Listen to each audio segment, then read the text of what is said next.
We have Dr. Giovanni Caforio, and he is the CEO of what I call the new Bristol-Myers. Giovanni, great to have you on the show. Thank you, Jim. Thanks for having me here. You know what? A lot of companies use this conference as a place to pre-announce much better than expected earnings. They come on TV and they do that. I think right now the combination of Bristol-Myers and Celgene should allow you to pre-announce a better than expected quarter right here, right now. You know, Jim, we met, you and I met in November, right after the close. I actually feel better about where we are today than even in November. Well, we are a new Bristol-Myers Squibb, and a great company.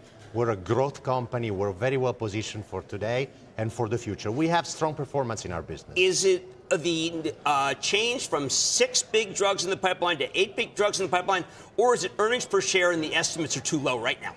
Well, first of all, we had great performance commercially with our franchises in 2019. We are entering 2020 with great momentum.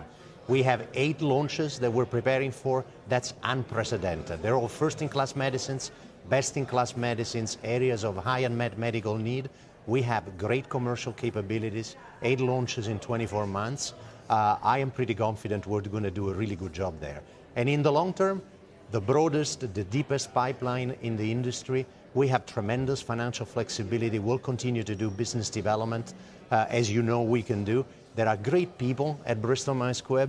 I know you were a strong believer in the deal from the beginning. There are more opportunities to be optimistic today than there were last year when we were here. You announced it last year, stock around 45. I said, you got to be a believer. This is Bristol-Myers, next generation. And speaking of that, the one thing that no one talks about, you have a drug called Eliquis.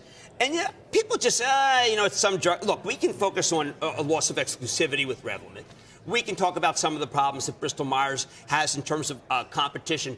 Eliquis, talk about the lack of competition on what may be one of your biggest drugs. It is one of our biggest drugs. It's a leading medicine in a growing market. And so we've done a great job because of the profile of Eliquis to establish it as a leading agent globally.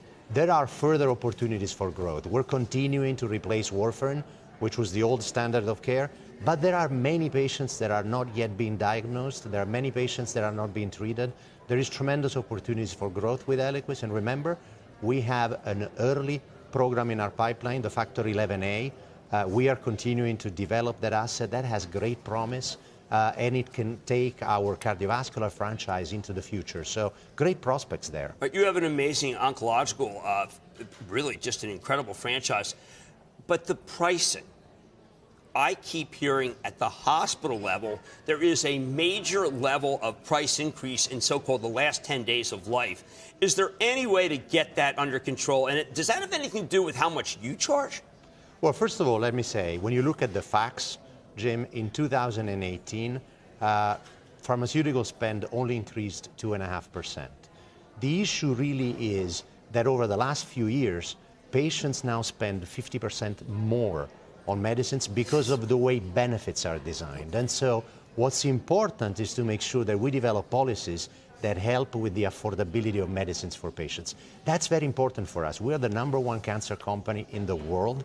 We are developing some really exciting medicines. I think it's important they reach patients. So those are the types of things and the types of reforms that we're discussing. I think it's really important for an innovation company like Bristol-Myers Squibb. I think there are a lot of people who feel that Merck has leaped you with Keytruda. The combination of Opdivo and Yervoy seems to be every bit as good in a lot of cancers. Is there really a gap between you and Merck, or are you a very close race between each other? Well, I think the 2 studies that we had in 2019 in first-line lung cancer for Opdivo plus Yervoy, what we are hearing from physicians, they're very excited about it. Obviously, lung cancer is very competitive, but the depth and durability of response of immuno-oncology, remember, that's what offers patients the possibility for long-term survival. I think we'll have a really important role to play in first-line lung cancer with Opdivo and Yervoy. And then beyond that, we have a really broad program.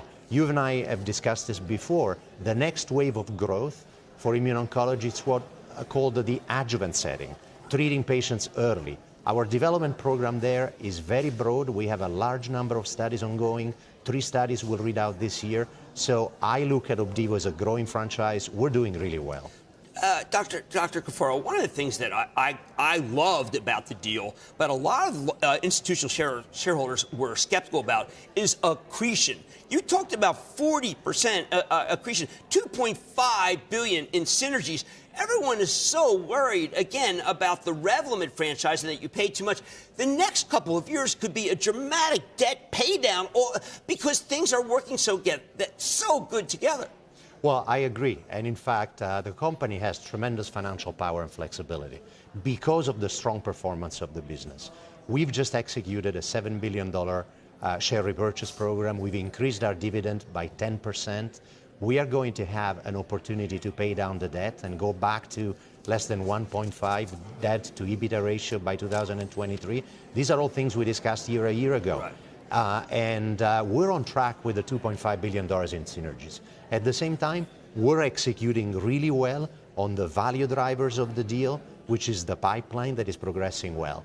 Are you surprised? I know the job, and you're going to tell me, listen, my job's drugs, not stock. But are you surprised at how inexpensive your stock is, given the fact that you've changed your profile and it really, especially because of Otezla, which you had to divest, your balance sheet's far better than people realize? Well, there is great momentum in the company. And when we look at the conversations we're having with investors, since we've closed the deal, the value of the new Bristol-Myers Squibb is becoming really clear. My focus is on creating value for shareholders in the long term. We've made great progress in 2019, but I think 2020 is going to be an even more important year. I think we're really well positioned. It's going to be an exciting year for us. Well, I totally agree with you. Dr. Giovanni Caforio, thank you so much for coming on Squawk on the Street. Back to you.